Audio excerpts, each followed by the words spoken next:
2 हफ्ते या 3 हफ्ते से ज़्यादा खाँसी अगर हो रही है किसी को और उसमें कफ आ रहा है या कभी-कभी सूखी खाँसी भी होती है, तो उसमें ये है कि व्यक्ति को एक बार इवैल्यूएट करना चाहिए। नमस्कार, मैं अंशुमन शर्मा। लगातार खांसी कहीं टीबी तो नहीं है? खांसी सामान्य है या टीबी का लक्षण है? हम कैसे पहचानें? आइए हम बात करते हैं TB and chest specialist doctor Ujjwal Sharma sir से। देखें एक विस्तृत रिपोर्ट।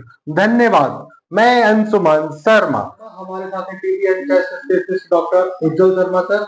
हम सर से जानेंगे टीबी बीमारी के बारे में। हम सर से पूछेंगे कि सर खांसी एक तो सामान्य लक्षण है, लेकिन कितने दिन की खांसी टीबी हो सकती है?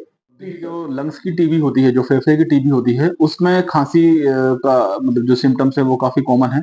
और अगर जैसे कहते हैं 2 हफ्ते या 3 हफ्ते से ज़्यादा खाँसी अगर हो रही है किसी को और उसमें कफ आ रहा है या कभी-कभी सूखी खाँसी भी होती है, तो उसमें ये है कि व्यक्ति को एक बार इवैल्यूएट करना चाहिए। बट खाँसी के साथ अगर अन्य सिम्पटम्स भी हैं तो और ज़्यादा उसको पहले भी चेक कराना चाहिए। जैसे वज़न कम होना या बार-बार बुखार आना, लो ग्रेड फ़ीवर होना, एनर्जी लेवल कम होना या कभी-कभी भूख कम हो जाती है या जिससे खाना खाने की इच्छा है वो कम हो जाती है। तो ये सारे लक्षण अगर साथ में हैं खाँसी के, तो तुरंत ही उसको चेक करके ताकि उसका प्रॉपर उपचार ले सकें, तो इसको गंभीरता से ही लेना चाहिए। सर इस समय कुछ घरेलू उपचार अपन कर सकते हैं क्या इसका? देखिए, घरेलू उपचार तो ये है कि प्रिवेंशन काफ़ी इम्पोर्टेंट है, तो ये है कि अगर हम अपनी खान-पीन का ठीक से ध्यान रखें, प्रॉपर जो फूड है जैसे ब्रेकफ़ास्ट है, लंच है, डिनर है, तो इनको स्किप नहीं करना है। प्रॉपर टाइम पे जो खाना-पीना है वो उसको प्रॉपर रखें। इसके खाने में है ड्राई फ्रूट्स हैं और अन्य जो माइक्रो न्यूट्रिएंट्स हैं उनका अगर हम समावेश करें, तो उसकी वजह से टीबी इन्फेक्शन को भी काफ़ी हद तक रोका जा सकता है। क्योंकि अगर आपका इम्यूनिटी अच्छा है, आपका जो है फूड एंड डाइट अच्छा है, काफ़ी हद तक टीबी रोग से बचे बचे रह सकते हैं। सर टीबी फैलने के क्या कारण है? कैसे फैलती है एक दूसरे से टीबी? देखिए, जो लंग्स की टीबी है, फेफड़े की टीबी है, वो कफिंग के द्वारा फैलती है। कोई संक्रमित व्यक्ति है और वो खाँसता है, तो उसके जो बेसिलाई हैं, बैक्टीरिया है, वो अन्य व्यक्ति को संक्रमित कर सकते हैं।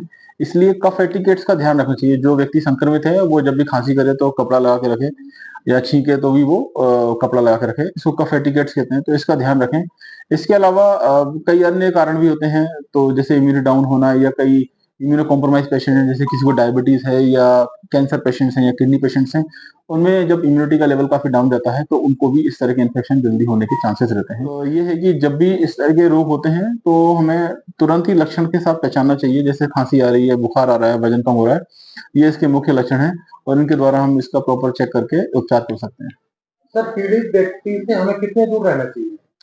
देखिए, क्या डिस्टेंस तो बना के रखना ही है एंड ये है कि अगर जिस व्यक्ति को पता है कि उसको संक्रमण है, तो वो उसकी ज़िम्मेदारी ज़्यादा है बिकॉज़ उसको पता है कि उसको संक्रमण है।